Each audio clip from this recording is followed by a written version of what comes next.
Blasting into hyperspace in a few minutes on BBC One, an afternoon on the moon with children's BBC. Zoe Ball and Gareth Jones celebrate the 25th anniversary of the first man on the moon. And taking a step closer to the launch pad, a light-footed cartoon.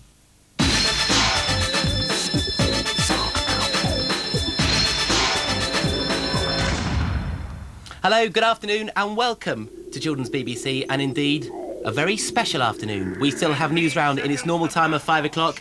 There's more action in the brilliant Biker Grove at 5:10, but this is an afternoon on the moon.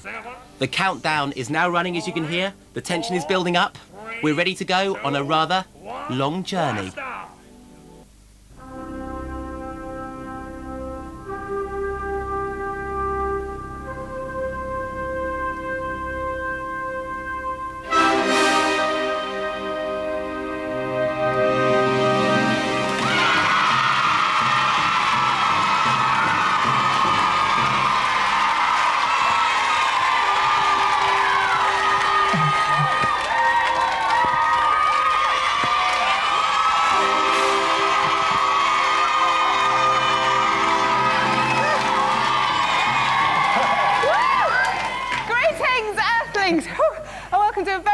Afternoon here on Children's BBC, an afternoon on the moon live. And it is a special afternoon because 25 years ago this week, 3 men left the planet Earth, their mission to land on the moon.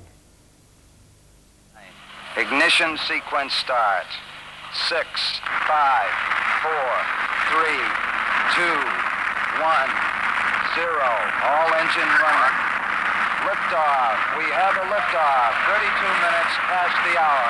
Liftoff on Apollo 11. The world watched and waited on the edge of their seats as astronauts Armstrong, Aldrin and Collins embarked on their journey to the moon. The question on everyone's lips, would they make it and live to tell the tale? Controllers, go for landing. Retro. Go. Fido. Go. Guidance. Go. Control. Go. Telcom. Go. GNC. Go. Ecom. Surgeon. Go. Capcom, we're go for landing. 40 feet down, 2.5. Picking up some dust. Contact light. Okay, engine stop. The Eagle has landed. Just over 4 hours after their successful landing, Neil Armstrong stood poised to take his first step onto the moon. It's one small step for man, one giant leap for mankind.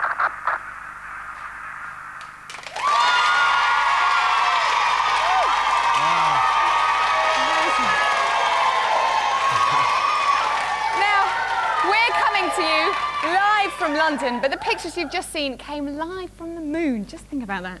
And while you think about that, here's a look at some of the things you can expect to see in this very afternoon upon the lunar surface.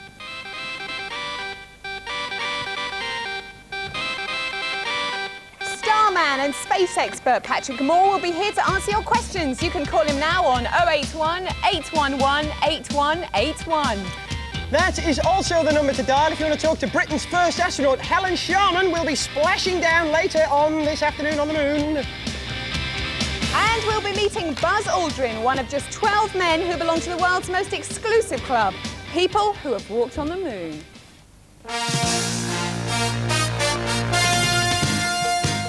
And I'll be here with my pal, Gilbert the Alien here. That's me. To take a sideways look at some of the facts behind the space race. Sideways. Here. Did you know that dogs were the first people in space? Oh, Laika?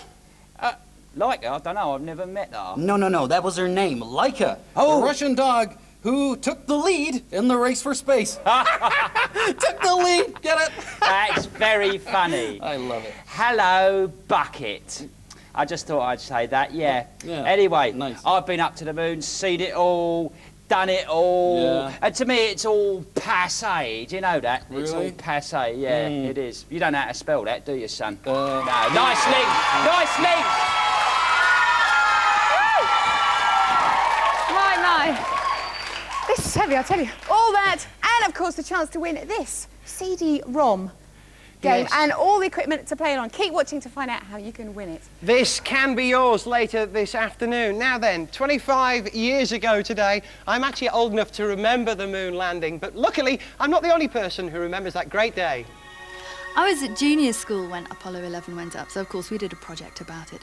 But I already knew quite a lot about space because a friend of mine called Marvin Riles, who was the most intelligent person I knew at 9, he was also 9, He and I used to watch Blue Peter, and we used to pore over the Blue Peter annuals. Now, in this annual is a graphic illustration that was actually done 12 months prior to Apollo going up, of how they thought the rocket would go up and land on the moon. Of course, the one thing that neither Marvin or I ever considered was this was dangerous. It was always going to be a complete success.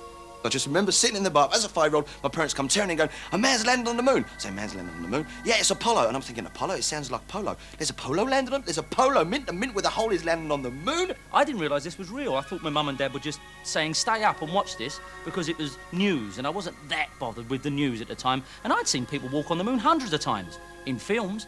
So you see it like this, what's the difference? And I went to sleep, and my parents physically woke me up and marched me down to the front room and said, watch this. And I watched it, these black and white images, and yeah, that's what I thought it had looked like, somebody walking on the moon. But now I know that was real. This wasn't in a studio somewhere. I was there. I saw it. It will never happen again. I don't remember much about the moon landings because I was still in egg form then. I hadn't hatched, you see. But I do remember hearing a very long, tedious, continuous coverage of them blokes setting foot on the moon. Yeah, I was bored by that, yeah. And of course, they've all gone slightly nutty now, haven't they, the astronauts? Like they couldn't handle the fame. When I'm famous, of course, I won't go nutty. No, but then I've got heavy metal to keep me sane, yeah. I do think the first steps on the moon, however, would have been better if they'd played Ace of Spades by Motorhead and put a flag up saying, heavy metal rules, okay, yeah.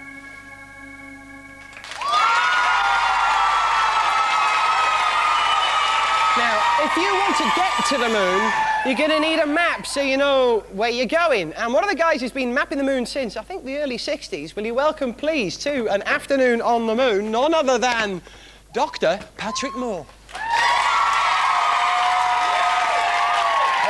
Patrick, thank you for coming in. Nice to be here. Let me just say that if you want to speak to Patrick Moore, if you're watching at home right now and you have a question about space or the moon, you can call him. Call us on this number, 081 811 8181 081 811 8181 if you want to speak to this man, Patrick Moore. Patrick, where were you 25 years ago to this day? I know exactly where I was. I was a moon mapper, and when they were actually doing it, I was in Studio 7 in this building doing the live commentaries, and I was actually on the air live when they touched down. I remember it very well indeed. But you played an even more important role. Did your moon maps actually help put man on the moon? Oh, I played a very minor part. I've been mapping the moon ever since I was a boy, and that's a very long time ago now. But, I was a very minor figure. People like you and Whittaker did far more than I did. I was a very minor moon mapper, yes. OK, let's talk technical now, because the vehicle that got man on the moon, we have a model, not the real thing, we have a model here of the Saturn V. Yes, indeed. Tell me about the Saturn V, Patrick. Well, it's a huge thing, as you can see, but remember, you can't send that thing straight to the moon and bring it back. It would need far too much fuel, so it all goes up. It's about as high as St. Paul's, and only the top part comes back. And I remember seeing them blast away from Cape Canaveral, and the smoke and flame, and the three people I knew, Neil Armstrong, Buzz Aldrin and Michael Collins, were in the top part of that thing. You knew those people. Wow, and they were at the top of an incredible stack. Indeed. Now then, just for the uninitiated, let's just explain which part of the Saturn V actually which bit went to the moon and came back, is what I'm trying to say. Well, the only bit that set foot on the moon because of the lunar module. Let's have a look at that. All right, well, the lunar module is found where? In here? Yes, indeed. You hold the command module, then. I'll lose the escape tower. That went early on, of course. Right. Now, this. This is the lunar module. Wow. Now, how did they get it out of here, Patrick? They got it up, and then they docked onto the command module, as you know. And when they actually went down onto the moon, they used the engines and the bottom part of this lunar module. Like that. I'll hold that for you, Patrick. They came down very gently. Yeah. And when they lifted off again, the ascent engine is in the top part. So they used the bottom part as a launcher, and it's still on the moon, I would say, and the top part lifted them off and took them back into orbit. So when they came back from the moon, how much moon rock did that actually bring back? Not a great deal, but it told us a great deal about the moon. It's volcanic rock. No one expected to find anything really unusual there, and we didn't. But it's volcanic rock, but it's quite fascinating. Funny you should say that, but will you welcome, please, to an afternoon on the moon? Priceless, it is an actual bit of the moon. Please welcome. Patrick, come and join me here. Come and join me here. There isn't much moon rock on this planet. Is it an interesting piece of rock? Oh, it's quite fascinating, believe me, because where it came from. I suppose in 30 or 40 years' time you'll go and buy it in Woolworths. In the future we'll all be able to buy moon rock. I don't know. We've only got the bits brought back by the Apollo astronauts and one or two Russian unmanned probes, don't forget to. Of course, they brought bits back.